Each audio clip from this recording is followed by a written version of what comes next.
Hello, this is Claude Sports Corner. I'm Claude White, and we are back running up to snuff after I rectified some mental midgets trying to mess with my online accounts.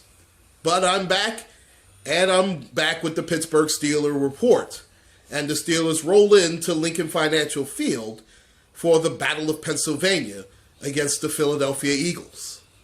Now, this is the proverbial trap game for the Steelers after a huge win against the Cincinnati Bengals in Week 2. And I do realize it's early in the season, but of course, we know, us Steeler fans know that Mike Tomlin normally starts out mediocre the first 4 weeks of the season, and it's very good to see the Steelers start off 2-0.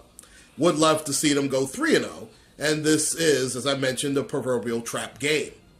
Now, the Philadelphia Eagles are surprising 2-0, especially when you factor in that they are starting a rookie quarterback in Carson Wentz, who has done quite well, I might add. Now, they present quite a problem because it seems like Doug Peterson's offenses, I know in his days as the Kansas City offensive coordinator, he always gives the Steelers fits. But I do believe the Steelers do have the answers to Carson Wentz and the Philadelphia Eagles. And it does start up front with our gifted nose tackle. I love this rookie. Javon Hargrove is a great player. He is going to be a stud. He reminds me so much of Casey Hampton. Now, I understand that they're different type players. He's more of a finesse player than Casey Hampton is. But he still commands a double team. And when you do that, you don't have to blitz as much. And if you notice, the Steelers are dropping more into coverages than just relying on the zone blitz, which has helped our secondary immensely. Now, the first thing that the Steelers have done, and have done pretty well for the most part so far, in fact, it actually started, I would say, about week 14 of last season. They have started to stop the run a lot better. And it all starts off of the Philadelphia Eagles run game with Ryan Matthews and Darren Sproles. Now, Ryan Matthews is sort of a hammer, and Darren Sproles is the quintessential third down back. But you forced him to be one-dimensional, just like most teams, and the Steelers secondary has gotten a little bit better. It was good to see Artie Burns make a big play in the end zone in last week's game against Cincinnati, and maybe that'll give him some confidence moving forward. But, again, it all starts up front with our D-line. And Cameron Hayward nursed a little bit of an injury this week, but he's ready to go. He practiced all of Thursday with no restraints, so he should be ready to go. Now, on the offensive line, Ramon Foster is questionable. And that is a big deal for us, especially with Cody Wallace being out.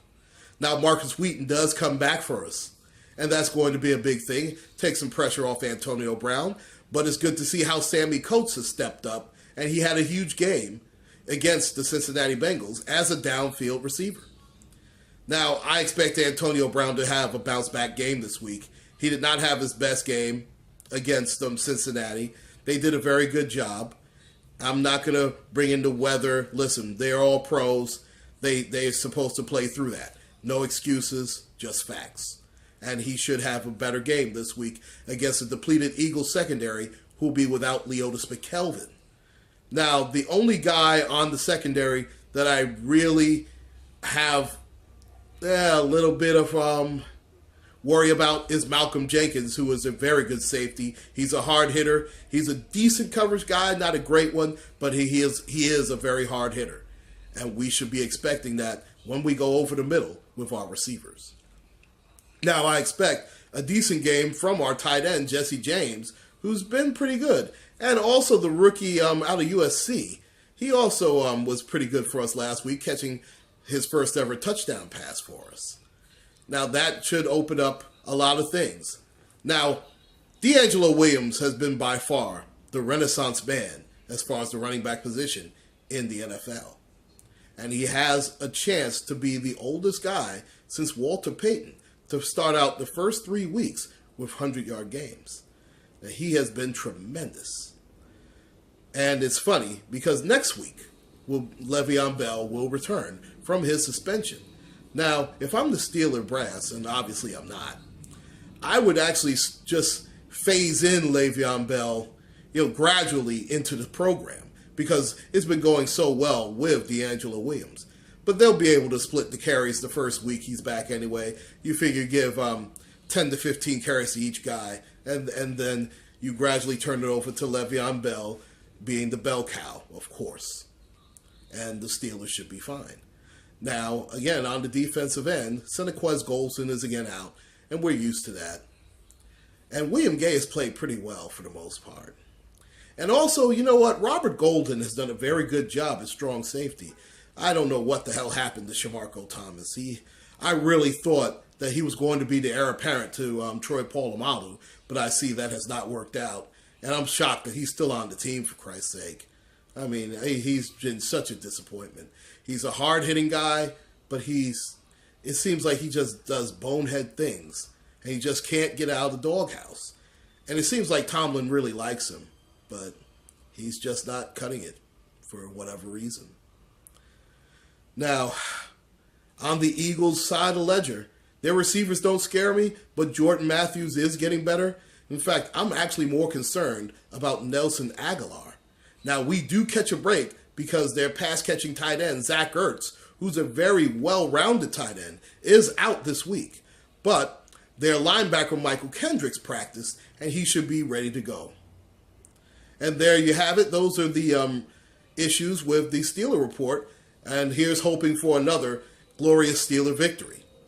Now, I would be remiss if I don't say a very special happy birthday to the man who made it all possible for the Pittsburgh Steelers. And I'm talking about on a player side. Obviously, it's the Rooney family. But as far as the players are concerned, there is no Steeler dynasty without one Mean Joe Green. And it is his 70th birthday. And happy birthday to you, Mr. Mean Joe Green. All the best to you and your family. Please like and subscribe.